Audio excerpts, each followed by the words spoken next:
मल्हार का बेटा उप मुख्यमंत्री बन सकता है तो मोहम्मद का बेटा क्यों नहीं बन सकता ಅಸಾದುದ್ದೀನ್ ಓವೈಸಿಯ ಪ್ರಶ್ನೆ ಇದು. ಇನ್ನು ರಾಹುಲ್ ಗಾಂಧಿಯವರು after a short gap Bihar ಚುನಾವಣಾ ಪ್ರಚಾರಕ್ಕೆ ಮತ್ತೆ ಬಂದರು. ಶಾರ್ಟ್ ಗ್ಯಾಪ್ ಅಂದ್ರೇನು, ಚುನಾವಣೆ ಘೋಷಣೆ ಆದಾಗಿನಿಂದ ಬಂದೇ ಇರಲಿಲ್ಲ ಅವರು. ಅದೊಂದು ಬಹಳ ಜೋರಾಗಿ ಮತಾಧಿಕಾರ ಯಾತ್ರೆ ಒಂದನ್ನು ಮಾಡಿದ್ರು. ರಾಹುಲ್ ಗಾಂಧಿ, ತೇಜಸ್ವಿ ಯಾದವ್ ಎಲ್ಲ ಸೇರ್ಕೊಂಡು ಭರ್ಜರಿಯಾಗಿ ಮಾಡಿದ್ರು ಅದನ್ನು. ಅದರ ಸಮಾರೋಪ ಸಮಾರಂಭ ಮುಗಿಸ್ಕೊಂಡು ಹೋದರು. ಅವಾಗಿನ್ನೂ ಎಲೆಕ್ಷನ್ನೇ ಘೋಷಣೆ ಆಗಿರಲಿಲ್ಲ. ಎಲೆಕ್ಷನ್ ಘೋಷಣೆ ಆಯಿತು. ಮುಂದಿನ ತಿಂಗಳ 6ನೇ ತಾರೀಕು ಮೊದಲನೇ ಹಂತ, 11ನೇ ತಾರೀಕು ಎರಡನೇ ಹಂತ, 14ನೇ ತಾರೀಕು ರಿಸಲ್ಟ್ ಘೋಷಣೆ ಆದಮೇಲೆ ಮೊದಲನೇ ಸಲ ರಾಹುಲ್ ಗಾಂಧಿ ಅವರು ಬಿಹಾರಕ್ಕೆ ಬಂದಿದ್ದಾರೆ. ಮಹಾಗಠಬಂಧನ್ನ ಮಹಾ ಸಮಾವೇಶದಲ್ಲಿ ಭಾಗಿಯಾದರು. ರಾಹುಲ್ ಗಾಂಧಿ, ತೇಜಸ್ವಿ ಯಾದವ್, ಮುಖೇಶ್ ಸಹಾನಿ ಅಲ್ಲಿ ಬಂದು ನಮಸ್ಕಾರ ಮಾಡಿದ್ರಲ್ಲ ಅವರು, ಮುಖೇಶ್ ಸಹಾನಿ, VIP ಪಕ್ಷ.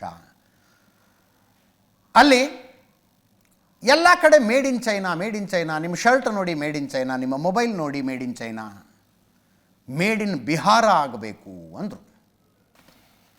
ಆಗಿದೆ ಬಿಹಾರದಲ್ಲಿ ಜಾತಿ ಗಣತಿ ಆಗಿದೆ, ಅದು ರಾಹುಲ್ ಗಾಂಧಿಯವರು ಮಾತಾಡ್ತಾರೆ. ಬಟ್ ಇನ್ನೊಂದು ಫಸ್ಟಿಗೇನು ಮಾತಾಡಿದ್ರಲ್ಲ, ನಿಮ್ಮ ಶರ್ಟ್ ನೋಡಿ ಮೇಡ್ ಇನ್ ಚೈನಾ ಅಂತಿರುತ್ತೆ, ನಿಮ್ಮ ಕೈಯಲ್ಲಿನ ಮೊಬೈಲ್ ನೋಡಿ ಮೇಡ್ ಇನ್ ಚೈನಾ ಅಂತಿರುತ್ತೆ, ಅದು ಮೇಡ್ ಇನ್ ಬಿಹಾರ ಆಗಬೇಕು. ಮೊಬೈಲ್ ಫ್ಯಾಕ್ಟ್ರಿಗಳು ಬಿಹಾರದಲ್ಲಿ ಬರಬೇಕು, ಅಲ್ಲಿ ಬಿಹಾರದ ಯುವಕರಿಗೆ ಕೆಲಸ ಸಿಗಬೇಕು. ಒಳ್ಳೆಯ ಆಶಯನೇ, ನೋ ಡೌಟ್. ಬಿಹಾರದಲ್ಲಿ ಉದ್ಯೋಗ ಸೃಷ್ಟಿ ಆಗಬೇಕು, ಬಿಹಾರಿಗಳ ಕೆಲಸ ಹುಡುಕೊಂಡು 10-12 ಸಾವಿರದ ಸಂಬಳಕ್ಕೆ ಬೆಂಗಳೂರು ಕಡೆ ಬರಬಾರ್ದು, ಇನ್ನೆಲ್ಲೆಲ್ಲ ಹೋಗಿ ದುಡಿಬಾರ್ದು, ಅದು ಅಕ್ಸೆಪ್ಟೇಬಲ್ಲು. ಬಟ್ ಉದಾಹರಣೆ ಮೊಬೈಲ್ದೊಂದು ಕೊಡಬಾರ್ದಾಗಿತ್ತು ಏನೋ. ಯಾಕೆ ಹೇಳಿದೆ ಅಂದರೆ, 10 ವರ್ಷಗಳ ಹಿಂದೆ ಭಾರತ ಒಂದು ವರ್ಷಕ್ಕೆ 1,500 ಕೋಟಿಯ ಮೊಬೈಲ್ಗಳನ್ನು ರಫ್ತು ಮಾಡ್ತಿತ್ತು. 1,500 ಕೋಟಿ ರೂಪಾಯಿಯ ಮೊಬೈಲ್ಗಳನ್ನು ರಫ್ತು ಮಾಡ್ತಾ ಇತ್ತು 10 ವರ್ಷದ ಹಿಂದೆ. 2014-15 ಹೇಳ್ತಾ ಇರೋದು ನಾನು. ಈಗ 2 ಲಕ್ಷ ಕೋಟಿಯ ಮೊಬೈಲ್ಗಳನ್ನು ಭಾರತ ರಫ್ತು ಮಾಡುತ್ತೆ, ಎಕ್ಸ್ಪೋರ್ಟ್ ಮಾಡುತ್ತೆ. 1,500 ಕೋಟಿಯಿಂದ 2 ಲಕ್ಷ ಕೋಟಿ ರೂಪಾಯಿಯ ಮೊಬೈಲ್ಗಳನ್ನು ಭಾರತ ರಫ್ತು ಮಾಡುತ್ತೆ. 127 ಪಟ್ಟು ಜಾಸ್ತಿ ಆಗಿದೆ ಭಾರತದ ಮೊಬೈಲ್ ಎಕ್ಸ್ಪೋರ್ಟು. 10 ವರ್ಷಗಳ ಹಿಂದೆ ಭಾರತದಲ್ಲಿ 3 ಕಡೆ ಮೊಬೈಲ್ಗಳು ತಯಾರಾಗ್ತಿದ್ವು ಎಕ್ಸ್ಪೋರ್ಟ್ ಮಾಡೋದಕ್ಕೆ. ಈಗ 300 ಕಡೆ ಮೊಬೈಲ್ ತಯಾರಿಕಾ ಯೂನಿಟ್ಗಳಿದ್ದಾವೆ.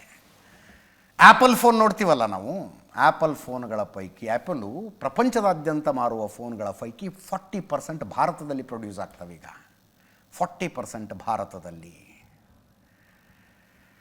10 ವರ್ಷಗಳ ಹಿಂದೆ ಭಾರತ ತನಗೆ ಬೇಕಾದ ಮೊಬೈಲ್ ಪೈಕಿ 75% ಮೊಬೈಲ್ಗಳನ್ನು ಇಂಪೋರ್ಟ್ ಮಾಡಿಕೊಳ್ತಾ ಇತ್ತು.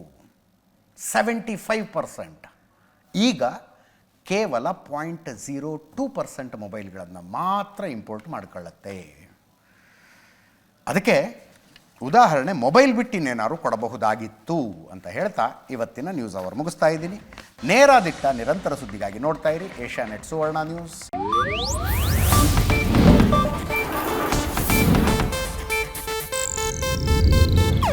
ಇದು ಏಷ್ಯಾನೆಟ್ ನ್ಯೂಸ್ ನೆಟ್ವರ್ಕ್ ಪ್ರಸ್ತುತಿ.